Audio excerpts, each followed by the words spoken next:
Get ready for a UEFA Nations League semi-final that promises fireworks. Two titans of European football collide. Spain, the reigning champions fresh off a stunning Euro victory, riding an unbeaten wave stretching back to March. They look unstoppable. But standing in their way are France, the previous winners from 2021, hungry for redemption after falling to Spain in the Euro final. Can Spain maintain their incredible momentum? Or will France finally break through, proving their away form is a force to be reckoned with on this massive stage? Let's crack open the data and see what secrets the stats hold for this epic encounter.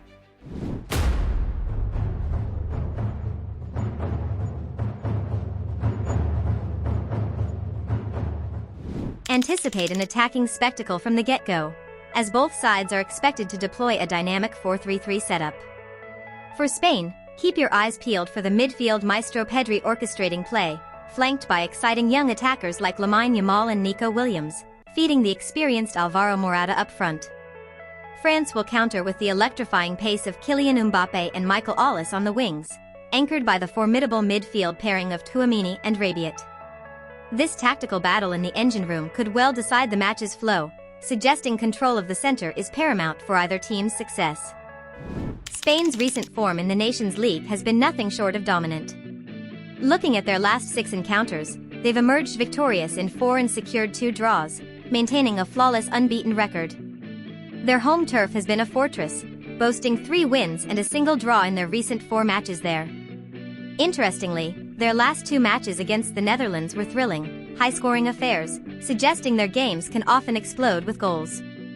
In recent home wins, they've consistently found the net with ease, bagging 3 goals on average. A significant pattern for bettors, Spain has frequently taken the lead by halftime in their winning matches, hinting at a strong start being part of their winning formula. This early dominance could be a key factor against France. France, too, arrives with a commendable recent record in the competition, securing 4 wins, 1 draw, and just a single defeat across their last 6 outings.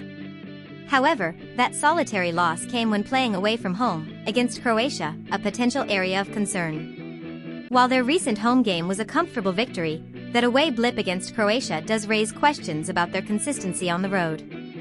Shifting focus to the first 45 minutes, a trend emerges.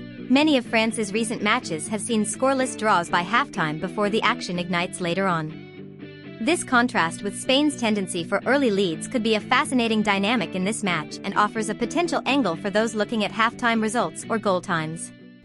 Comparing the overall statistics from their most recent 6 matches reveals some intriguing differences.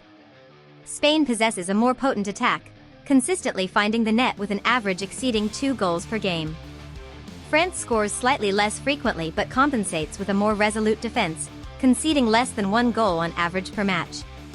And here's a fascinating twist: Spain's goal scoring seems balanced regardless of venue, while France's goals are surprisingly heavily weighted towards their away matches. Despite their recent away loss, could this underlying trend mean France's attack is actually more dangerous when not playing at home?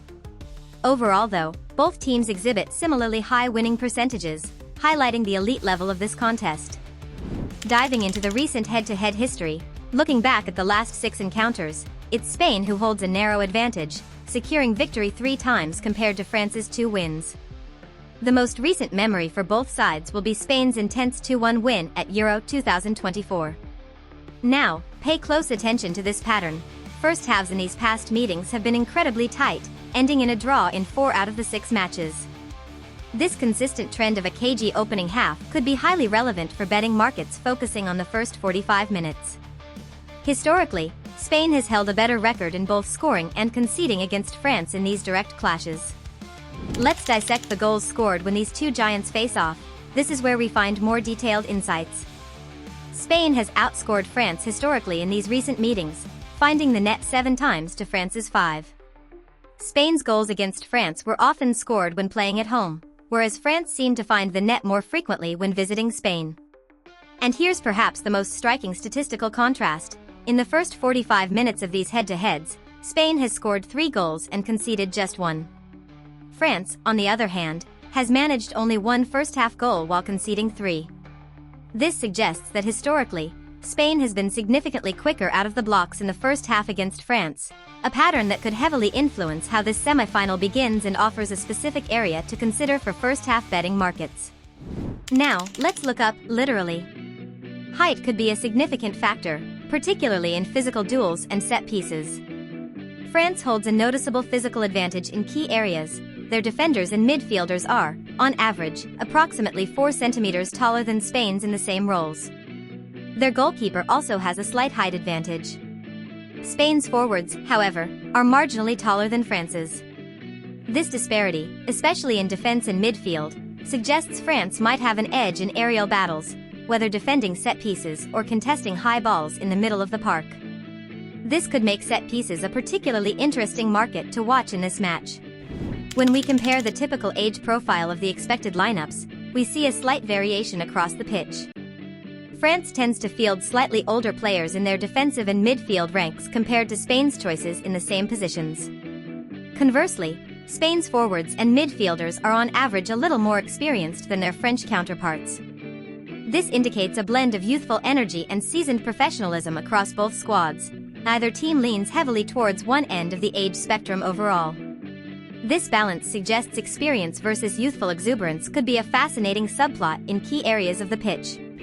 Based purely on aggregated player ratings provided, France appears to have a slight edge in terms of individual player quality across the park compared to Spain. This difference is most prominent in the attacking third and between the posts, where France's players show a clearer advantage according to these metrics. While ratings are just one piece of the puzzle and don't guarantee a result, this statistical snapshot suggests that on paper, France might hold a slight advantage in individual technical or statistical performance markers.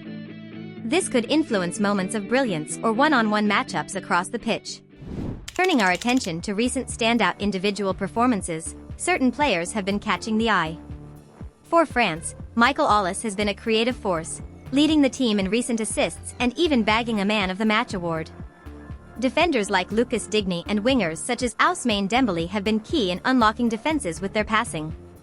Over in the Spanish camp, Mikel Oyarzabal has been clinical in front of goal, leading their recent scoring charts with 2 goals. On the defensive side, Robin Lenormand has been a rock, dominant in aerial duels, though perhaps committing a few fouls along the way.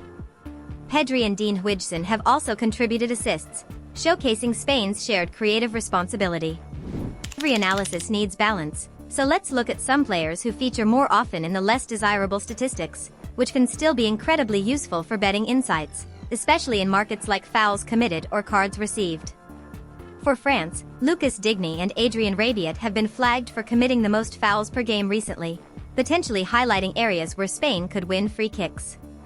Aurélien Tchouameni and star man Kylian Mbappe are among those who have picked up a recent yellow card, suggesting they aren't afraid to make a tactical foul if needed. On the Spanish side, Martin Zubimendi leads in fouls committed per game. Mikel Oyarzabal has been caught offside most often, indicating a potential struggle with timing runs.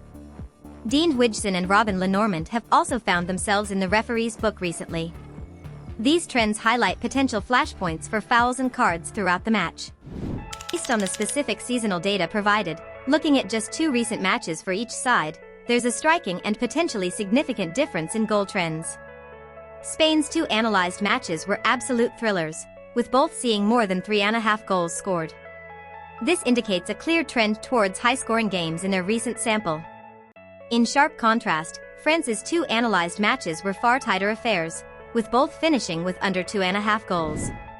This stark juxtaposition, Spain's games exploding with goals versus France's remaining relatively low-scoring in this specific dataset, presents a fascinating conflict of styles or recent form, suggesting that predicting the total goals market might require weighing which team's recent trend will dominate on the night.